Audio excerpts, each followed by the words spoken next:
Good evening. How is Adi today? So, y'all know I got tea for y'all today. But I'm just glad that y'all kicking it with your girl on a Thursday.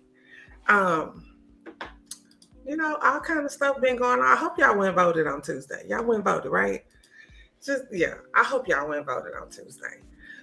Because that was definitely important. But I want to welcome y'all to another episode of Chaos and Combos. We're going to talk about a little chaos today. But thank you so much for joining me tonight. I'm super excited to be chatting with y'all. And tonight I am formally letting everybody know that I am no longer in the events industry. I am quitting it. Okay? I quit. Like, I totally am done with it. Like, yeah, I'm done.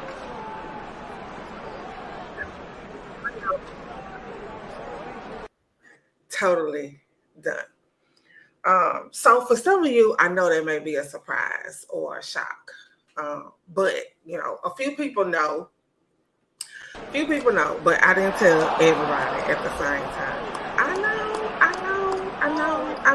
I know, okay? But I'm gonna let you know what I'm gonna be doing. So when I come back, we'll talk about what happened and why I left. Okay? Sit tight.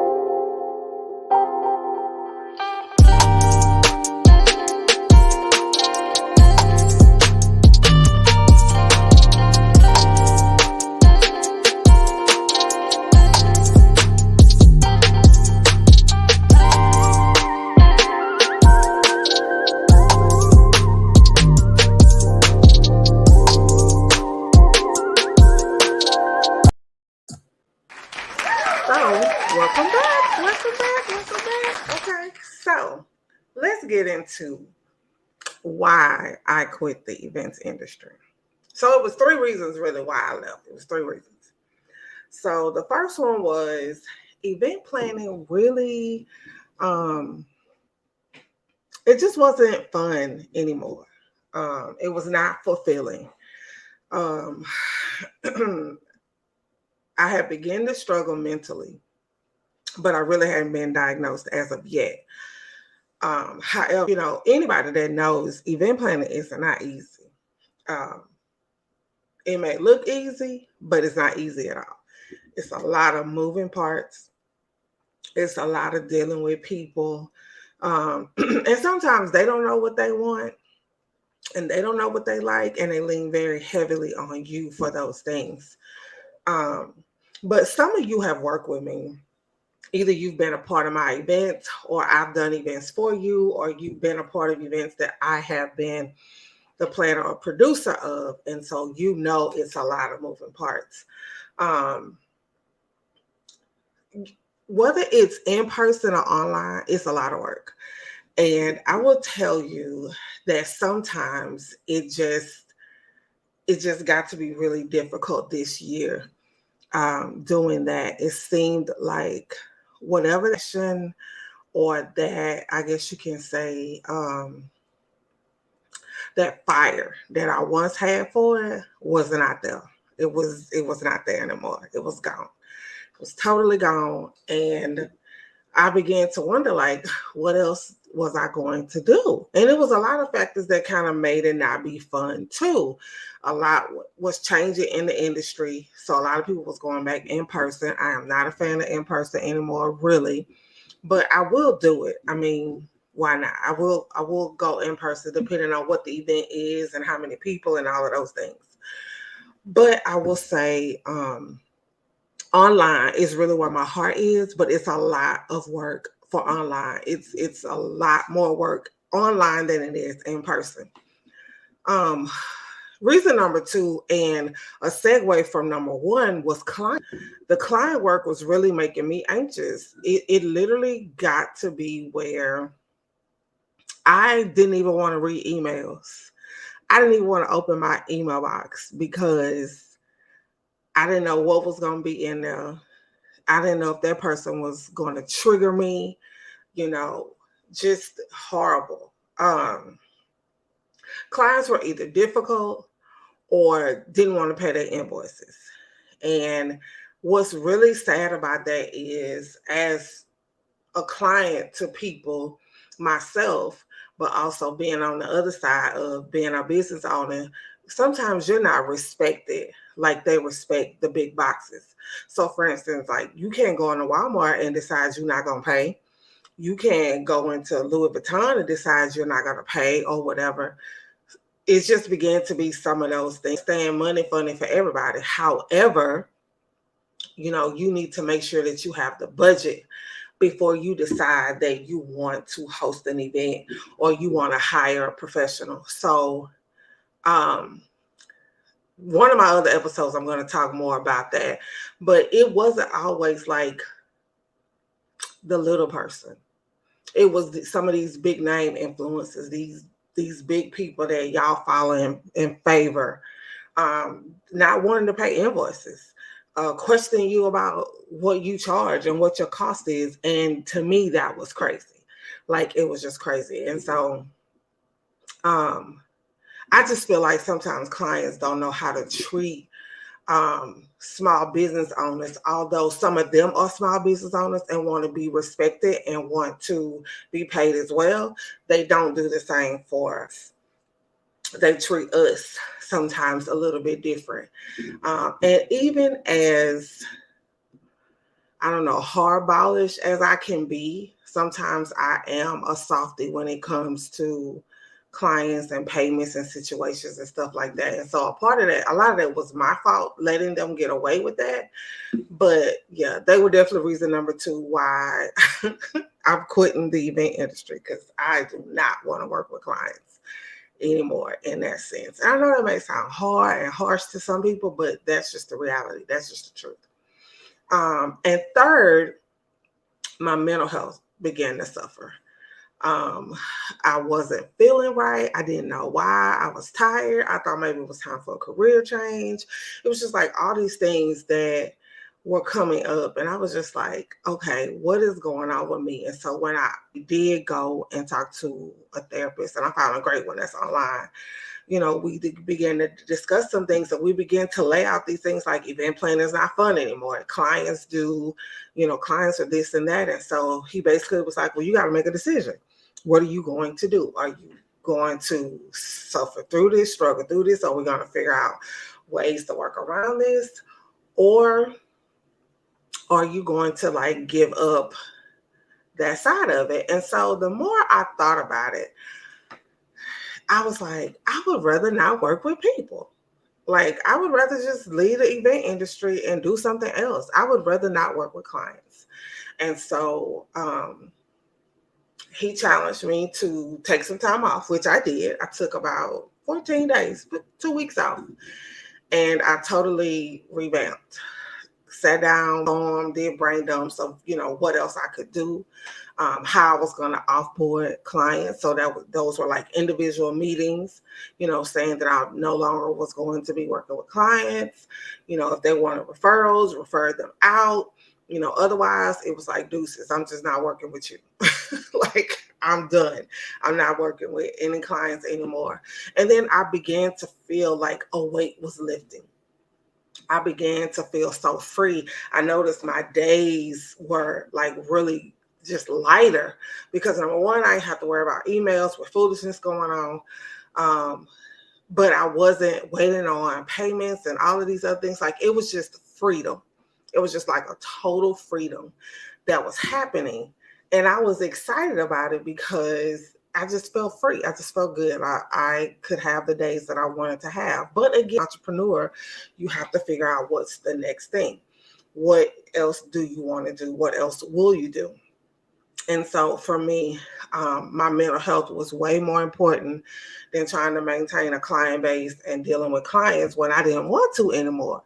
It was way more important for me to be well mentally, physically, emotionally whole than anything else. And so that is what I did. I offboarded all my clients, and I'm on to something else. I'm on to something else. So after this break, I will let you know what's next. But yes, I definitely am excited to no longer be, I guess you can say, in the events industry anymore. But you'll be surprised what I'm about to do next. So sit tight.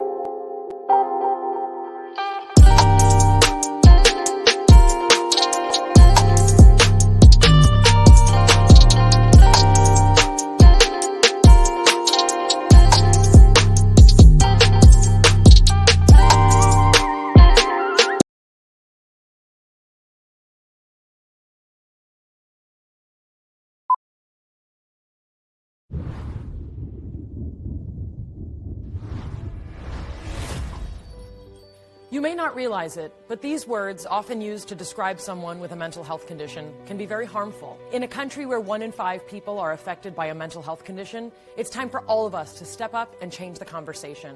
Just because someone's struggle isn't obvious on the outside doesn't mean they aren't hurting on the inside. We need to see the person, not the condition. Join with me, pledge to be stigma-free.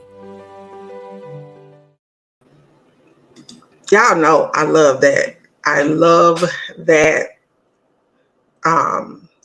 commercial because y'all know I'm really big on stigma. Like, we need to stop with all the foolishness. We need to really stop, just trying to shame people about what's going on with them.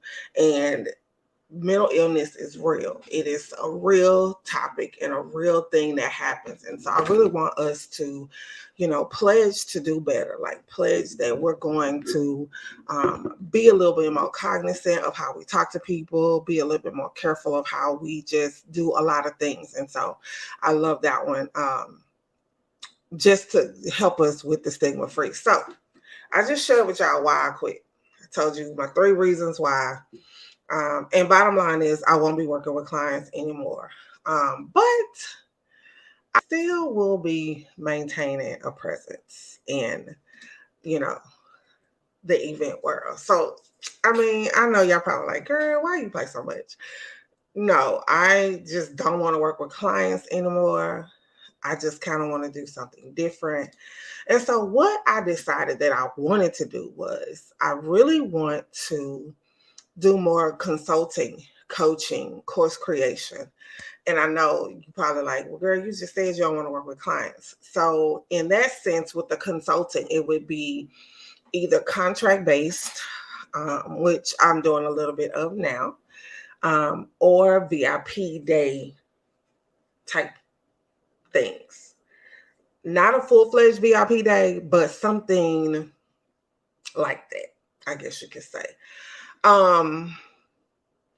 Coaching really is a new space for me, but I've been asked, for a while, like, do you offer coaching for this? And it's not really event planners that are looking to be coached. It is people who have businesses and want to do online events or want to do some aspect of events, and they want to be able to do them for themselves. They don't necessarily want to pay a planner to do them. They want to do them themselves. And so more so looking at a coaching program and a course. Now, this course will probably be huge, and it's going to be costly because it's going to incorporate all aspects of online events as well as in-person events eventually. But now I'm just focused on the online event portion of it. And so I'm actually working on that we speak, like a little bit just chiseling away. I have an ebook that I'm working on with that. So I'm not all the way out the game. I'm just not working. I'm just not producing other people's events. So with that being said, I'll be hosting and producing my own events. So that's really where I want to focus on. I just won't be doing it for other people. I really want to do more of my own stuff. So what I am curating now is I'm curating a ton of, and I say a ton, it may not be a ton, like a lot, y'all, but it's enough. I'm curating my own events. I'm curating some really cool outside the box things just to really what you can do in this space. No, I still will not be working with clients, because if you like it and you want it, then by then hopefully the course will be completed and you can do that. But I really want to produce my own events. So I have quite a few that'll be coming up over the next couple of months. So next month we'll be hosting a wellness summit, and it's called Refresher. It's called the Refresher Wellness Summit. And we're going to talk about all things wellness. We're going to talk about physical wellness, emotional and mental wellness, as well as, we're going to talk about meditation and affirmations and boosting your immune system. And of course, we're going to tap into the mental health piece. That's definitely what we're going to talk about as well. But I'm going to just be curating my events. I'm going to do a big one in March. I think I'm going to bring her story back. I'm looking at doing another one that's in the series with Refresh Her called Heal Her, where we'll talk about the healing aspects for women. And again, y'all know all of my events are geared toward women in business. Then in May, of course, My Mind is My Business will be coming back for year 4. This will be year 4 that will be coming back. And I'm excited. Like, I'm just going to be showing y'all how to curate your own events.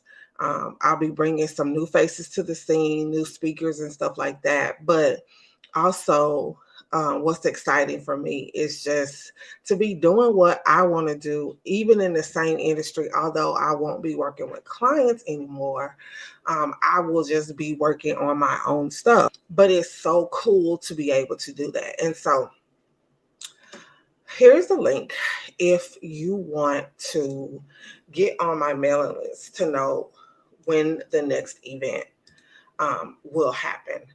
I will be sending that out like bi-weekly, probably twice a month, to let you know like what events I'm involved in or what events I'm curating, because I am speaking at 2 events, one in December and one I think in January. So to let you know about those events, but any other events that I think may be cool or that you may like as well, because these online events, y'all, are a great way for you to see what other people are doing, number one, but also give you some ideas of what you may want to do for how you may want to showcase your product, your new service, whatever it is that you may be doing. It's a great way to be able to do that. So I definitely want y'all to tap into, that side of your business. Online events are a really great marketing strategy for you.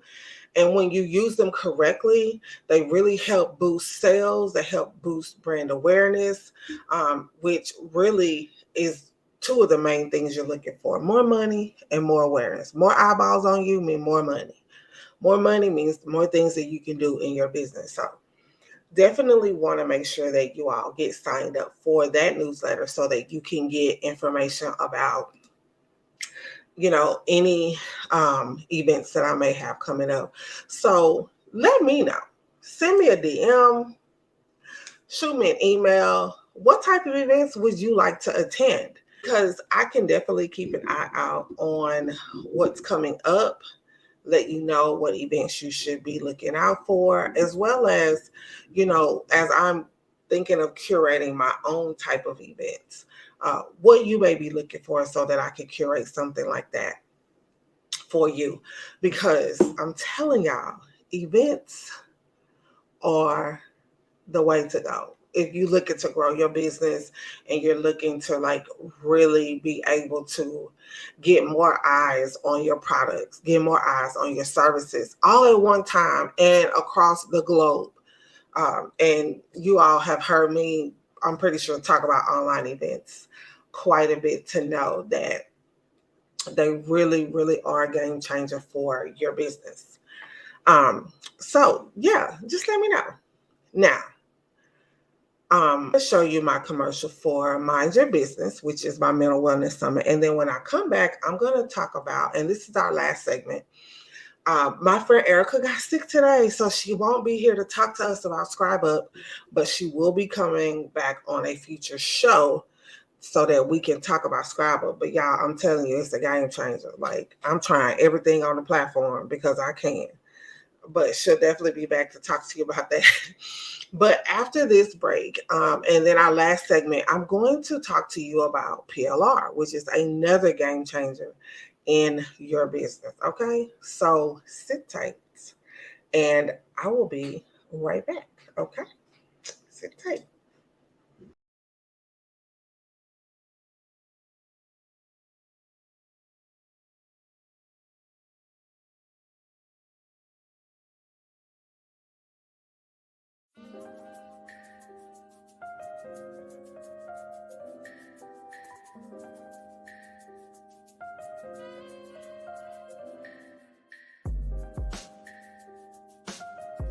Hi, I'm Lakeisha Mosley, and my learning community is all about creating a safe space to talk about mental health.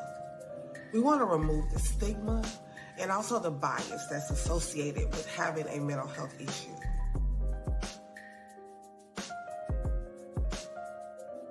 Journaling is one of the favorite things that I love to do when I feel like I'm triggered or my depression and anxiety is at an all-time high.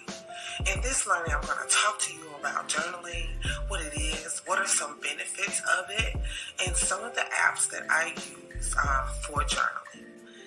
There are some huge benefits. Number one, we talked about reducing stress. It also helps you fight off any things that could be triggers. You get to track those things. Journaling helps you process through negative feelings and thoughts. I look forward to you joining and subscribing to my community.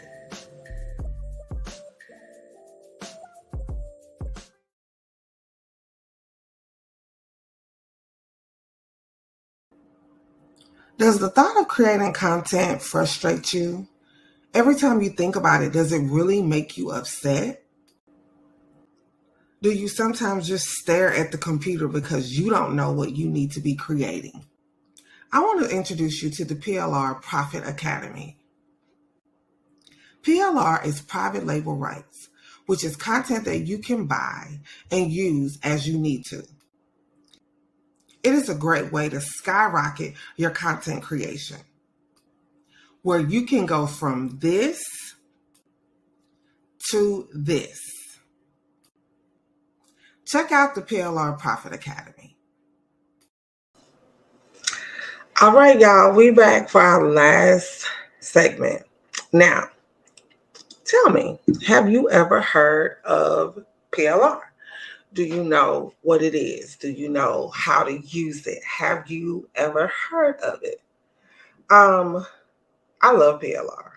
I seriously love PLR. And as you heard in the video, PLR is private label rights products, and they're actually products that you pay for access to, be able to use them any way you want to. So a lot of times we will use PLR for blogs, ebooks, social media. They use it for art, templates, you name it. You pretty much can use PLR for. And so I have an amazing business partner now that I'm working with by the name of Sharon. And we are actually going to kick up a notch with PLR because a lot of people haven't heard about it. And it's really a game changer for your business. It's really a way for you to have consistent content with you not having to create the content yourself. Now, I will tell you that I don't advise you to just buy PLR and not do anything with it, like no editing or anything like that. I always suggest that you edit the PLR, add your own pictures, add your own words. Sometimes you want to run it through like something like Grammarly or spell or grammar check, because a lot of times it's not grammatically written well.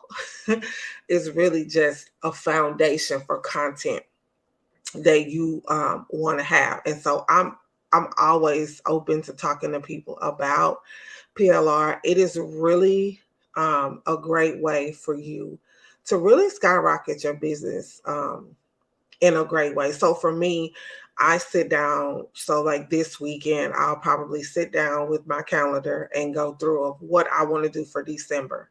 And a lot of times I'll pull content that is relative to whatever the topic is for that month. So my blog really mainly focuses on business, mental health, and online events. And so I may alternate. So I do 2 blogs a week. That's Tuesdays and Thursdays. Can you imagine how much content I would have to write from scratch just to fulfill my blog missions? A lot. And so a lot of times for me at this point, because I use it often and I use it so well, it's just the foundation for me.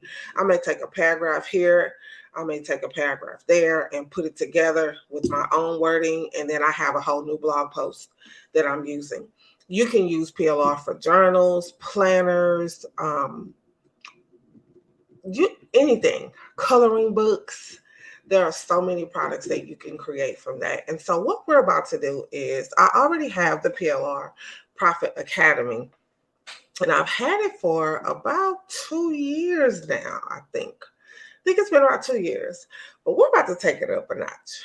We are actually going to be creating like a membership from it to where we will not only show you how to use PLR and show you how to create other services from it, but we're also going to show you how to profit from it, because it really can be a game changer for you if you want to create or have your own digital store like on Shopify or PayHip or Etsy or wherever you want it to be housed. PLR products are a great way to help you. You have to edit the products most of the time. And even Amazon KDP, if you want to, write a book, an ebook, a planner, a journal, whatever, and put it on Amazon, you can use PLR as the basis for that particular product and just make the rest your own. And so I love PLR, like totally. So definitely, if you are looking for a way to like add more money to what you're already making, add an additional stream of income. And what's so easy about PLR is you can set aside some time to be able to edit and work on the products that you want to use, sell, whatever. And then you're able to have the rest of that time free. Fill up your store or fill up your blog or fill up your social media. And then you are free. You're free to do whatever it is that you want to do. Literally, it takes me about an hour to do all my content for my blog. That's rewriting the posts, editing them, uploading them, graphics. I normally do 2 graphics, one for Pinterest if people want to pin it, and then I do my feature graphic, schedule it in my scheduler, which I use SetShare, and go from there. So it takes me probably about an hour to do all of that for about 8 posts per month. And so it really is a great way to help you with content and to help you be able to have a lot less, not have as much time to where you are just spending at the computer. Because I know what that's like to be sitting at the computer and trying to figure out what to write. But you'll have more time on your hands and you'll have more time to focus on the things you really, really want to focus on, to be honest with you. You will. So sit tight. I'll be right back. It's okay to think you're in a toxic relationship with the world right now. It's okay to feel like your world is changing. It's okay if it's hard to find the words to express how you feel. It's okay to feel like you just want to become someone else. It's okay if you're panicking over an inability to control your life right now. It's okay to have trouble maintaining your normal routine while staying home. It's okay if you're feeling more cynical than usual. It's okay if you want to curse more than you usually do. It's okay to wear your favorite tank top several days in a row. It's okay to miss your job. It's okay to just stay quiet. It's okay to be depressed. It's okay to talk to your cats like they understand what you're saying. It's okay not to feel the most fabulous right now. It's okay. It's okay. It's okay. It's okay. It's okay. It's okay. It's okay.